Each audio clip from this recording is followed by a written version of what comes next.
আসসালামু আলাইকুম রহমতুল্লাহি ওবরাকাতুহু। তোমাদের সবাইকে অ্যাম্বিশন একাডেমি কোচিং এইচএসসি প্রোগ্রামের পক্ষ থেকে জানাচ্ছি স্বাগতম। তো তোমাদের সাথে বরাবরের মতো রয়েছে আমি মোহাম্মদ মেহেদি হাসান।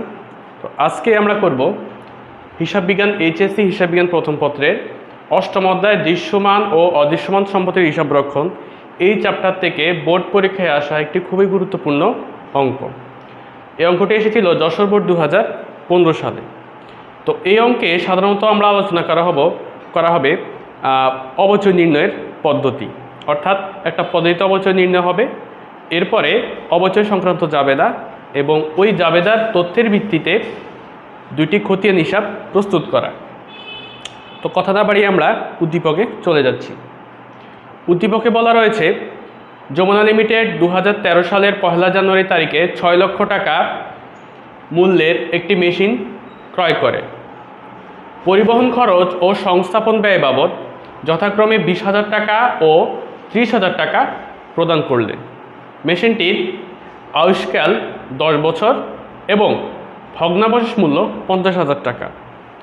প্রতি বছর 31 ডিসেম্বর তারিখে হিসাবটি বন্ধ করা হয় এবং স্থির কিস্তি পদ্ধতি বা সরলরৈখিক পদ্ধতিতে অবচয় ধার্য করা হয়। তো আমাদের ক নাম্বারে চাইছে বার্ষিক অবচয়ের পরিমাণ নির্ণয় করো। এখন যেহেতু স্থির কিস্তি পদ্ধতি বা সরলরৈখিক পদ্ধতি, আমরা আগের ক্লাসে আমরা আলোচনা করেছিলাম যে কিভাবে সরলরৈখিক পদ্ধতিতে অবচয় নির্ণয় করা হয়। তো আমরা আমাদের ফার্স্ট রিকোয়ারমেন্ট কতে চলে আসি, অর্থাৎ অবচয়ের পরিমাণ নির্ণয়। তো এখানে অবচয়ের সূত্রটা আমরা লিখি, অর্থাৎ কিভাবে আমরা অবচয়টা বের করব সরলরৈখিক পদ্ধতিতে। এখানে সূত্র হবে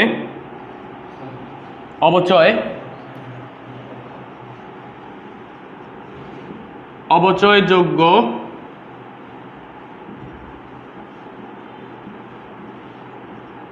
মূল্য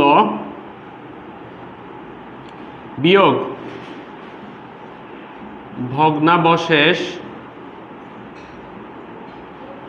মূল্য আর প্রত্যাশিত আয়ুষ্কাল। তাহলে এখানে অবচয়যোগ্য মূল্য আমাদের বের করতে হবে। অবচয়যোগ্য মূল্য বের করতে হলে আমাদেরকে ক্রয় মূল্যের সাথে পরিবহন খরচ এবং সংস্থাপন ব্যয়ও যোগ করতে হবে। আমাদের ক্রয় মূল্য ছিল 6 লক্ষ টাকা, এর সাথে আমাদের পরিবহন খরচ হচ্ছে 20,000 টাকা আর সংস্থাপন ব্যয় হচ্ছে 30,000 টাকা। এরপর রয়েছে আমাদের ভগ্নাবশেষ মূল্য। ভগ্নাবশেষ মূল্য কত? ভগ্নাবশেষ মূল্য হয়েছে 50,000 টাকা। আর আমাদের প্রত্যাশিত আয়ুষ্কাল আমাদের প্রশ্নে দেওয়া আছে 10 বছর। তাহলে এখানে যদি আমরা যোগ করি তাহলে হয় 6,50,000।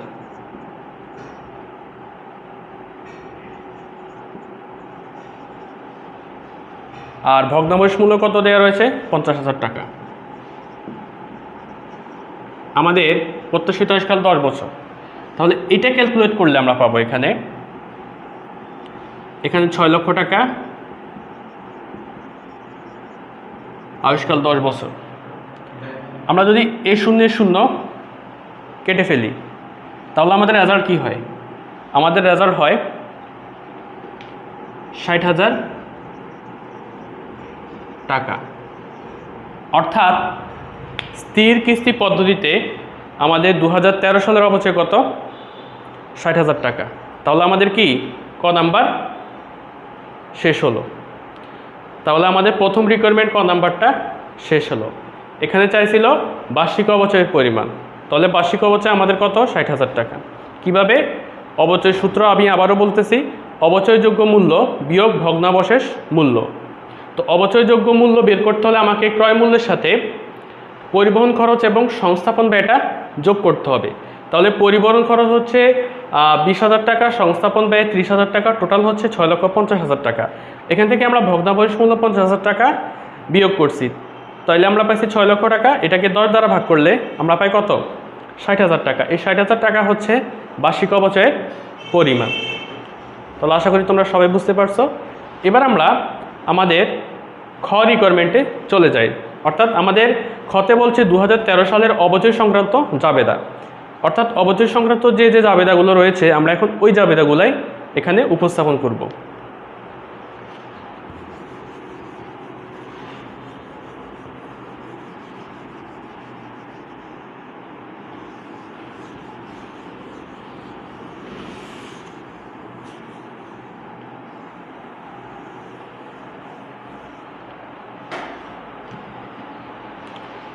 আমরা আগের ক্লাসে আলোচনা করেছিলাম সাধারণত একটি বছরের অবচয় নির্ণয়ের ক্ষেত্রে যখন জাবেদা আসবে, যদি একাধিক বছর থাকে তাহলে প্রথম বছর ক্ষেত্রে জাবেদা হবে 3টা, আর পরবর্তী বছর ক্ষেত্রে জাবেদা হবে 2টা করে। তো এটা যেহেতু প্রথম বছর, আমরা এখানে 3টা জাবেদায় দিব। তো 3টা জাবেদা কি কি আমরা একটা একটা করে এখানে উপস্থাপন করতেছি। আমাদের প্রথম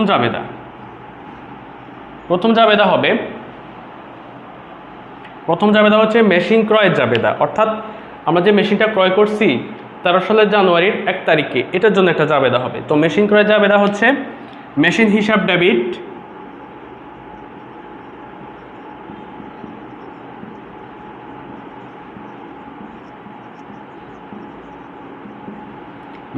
ডেবিট, নগদান অথবা ব্যাংক হিসাব ক্রেডিট। আমাদের টাকা কত? 6 লক্ষ টাকা।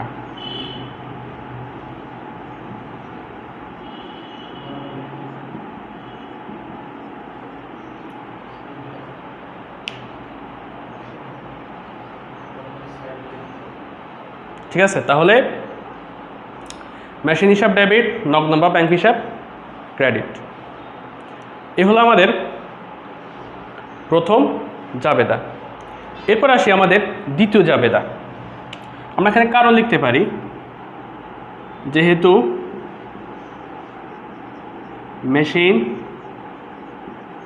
ক্রয় করা হলো, এটা হচ্ছে আমরা কারণ। আমি আবার আলোচনা করি, যখনই তোমাকে অবচয় সংক্রান্ত জাবেদা করতে বলবে তখনই তুমি মেশিন বা যন্ত্রপাতি ক্রয় সংক্রান্ত জাবেদাটাই প্রথমে উল্লেখ করবা। তো মেশিন ক্রয় সংক্রান্ত জাবেদা হচ্ছে মেশিন হিসাব ডেবিট, নগদান বা ব্যাংক হিসাব ক্রেডিট। এখানে আমরা ক্রয় মূল্য যে 6 লক্ষ টাকা, ওই টাকাটাই আমরা লিখব। তাহলে আমাদের প্রথম জাবেদা শেষ। এরপর আমরা দ্বিতীয় জাবেদাতে আসি।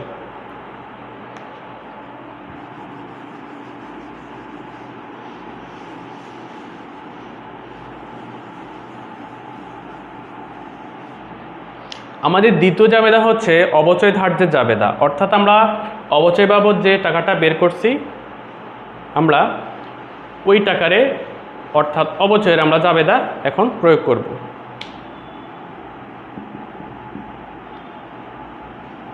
তাহলে অবচয় জাবেদা হচ্ছে অবচয় হিসাব ডেবিট আর পুঞ্জীভূত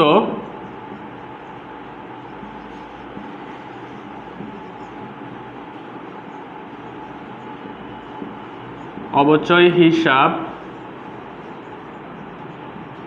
ক্রেডিট। আমরা টাকা পাইছিলাম 60,000 টাকা। আমরা ক নাম্বারে আমাদের বার্ষিক অবচয় 60,000 টাকা, ঠিক আছে। তাহলে অবচয় হিসাব ডেবিট আর পুঞ্জীভূত অবচয় হিসাব ক্রেডিট, এ হচ্ছে আমাদের দ্বিতীয় জাবেদা। তো এখানে আমরা কারণ লিখব, যেহেতু অবচয় ধার্য করা হলো।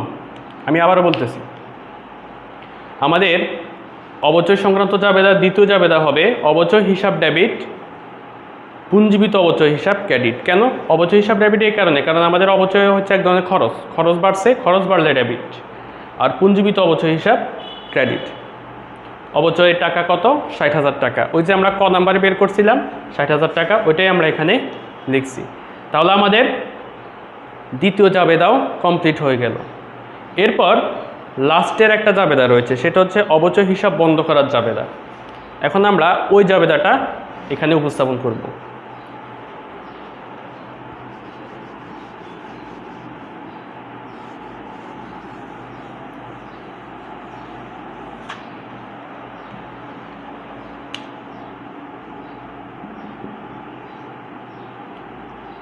লাস্টে জাবেদা আয় সারাংশ ডেবিট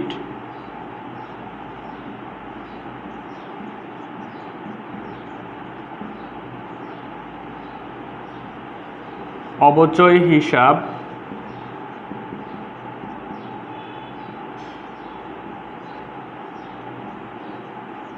ক্রেডিট।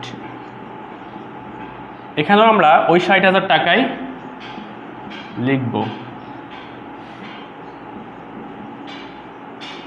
অর্থাৎ আর আমরা কারণে লিখব অবচয় হিসাব বন্ধ করা হলো।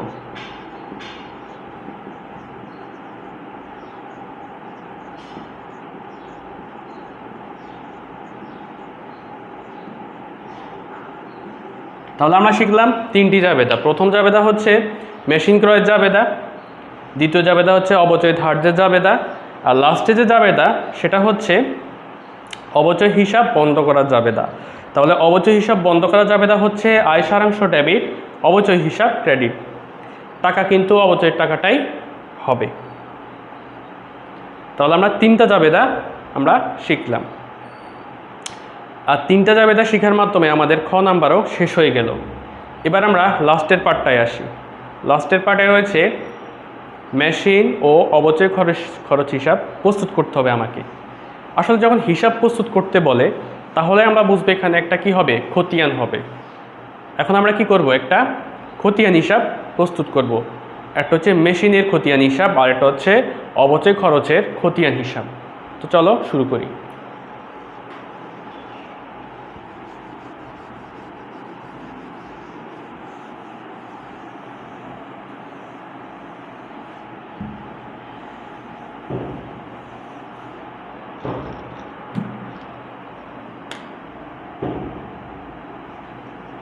প্রথমে আমরা মেশিন হিসাব প্রস্তুত করি।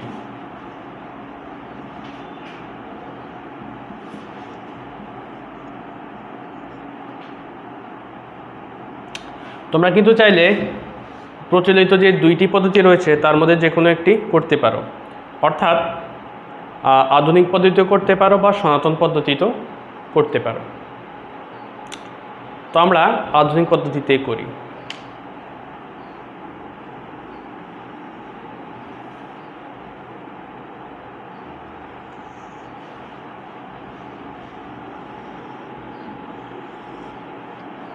এখানে হবে তারিখ, এটা হবে বিবরণ, এটা হবে জাবেদা পৃষ্ঠা, এটা ডেবিট টাকা, এটা ক্রেডিট টাকা, আর এটা হবে জের। তাহলে আমরা লিখতে পারি তারিখ, বিবরণ, জাবেদা পৃষ্ঠা, ডেবিট টাকা,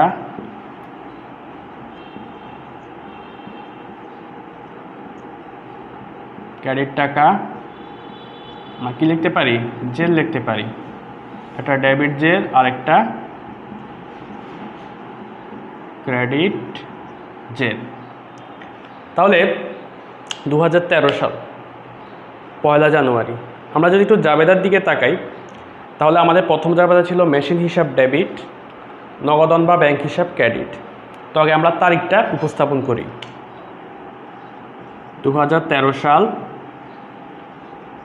জানুয়ারি 1। আমরা জাবেদায় পড়ছিলাম যে মেশিন হিসাব ডেবিট।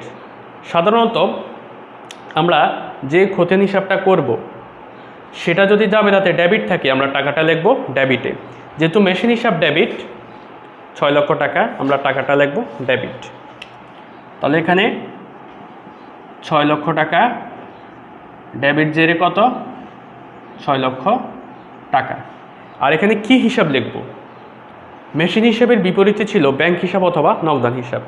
আমরা এই ব্যাংক হিসাব বা নগদান হিসাব যে কোনো একটা হিসাব লিখলেই চলবে। তাহলে আমরা ব্যাংক হিসাব লিখি, ব্যাংক হিসাব। তাহলে এইভাবে আমরা কিন্তু আমাদের মেশিন হিসাবের ঘরটা করতে পারি, অর্থাৎ মেশিন হিসাবের খতিয়ানটা করতে পারি। তাহলে আমাদের শেষ হলো কি? মেশিন হিসাব। এরপর আমরা আসবো অবচয় খরচ হিসাব। তো যেহেতু ঘর করছে, ঘর মোছা লাগবে না, জাস্ট আমরা টাইটেলগুলো চেঞ্জ করে দিই।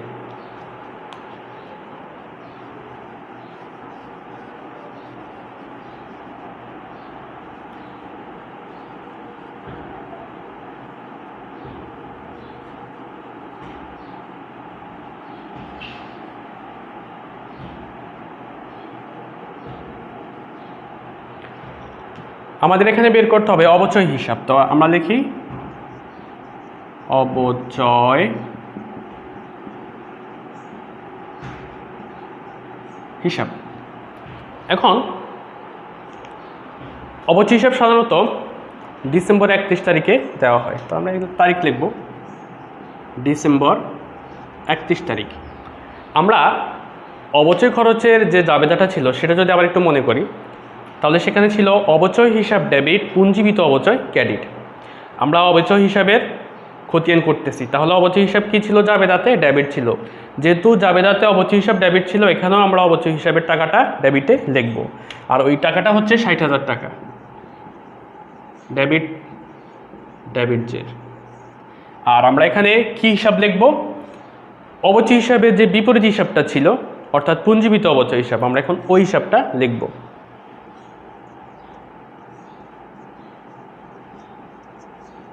পুঞ্জীভূত অবচয় হিসাব।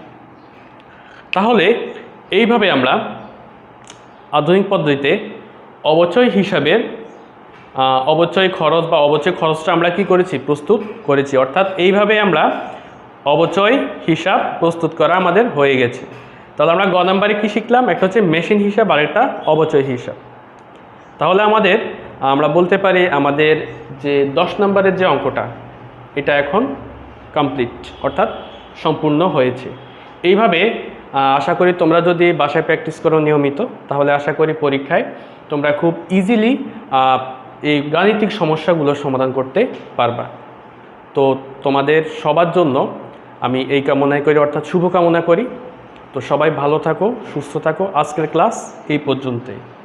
তোমাদের সবার সুস্বাস্থ্য কামনায় আমি এখান থেকে বিদায় নিচ্ছি আজকের জন্য। তোমরা সবাই সুস্থ থাকো, ভালো থাকো। আসসালামু আলাইকুম ওয়া রাহমাতুল্লাহি ওয়া বারাকাতুহু।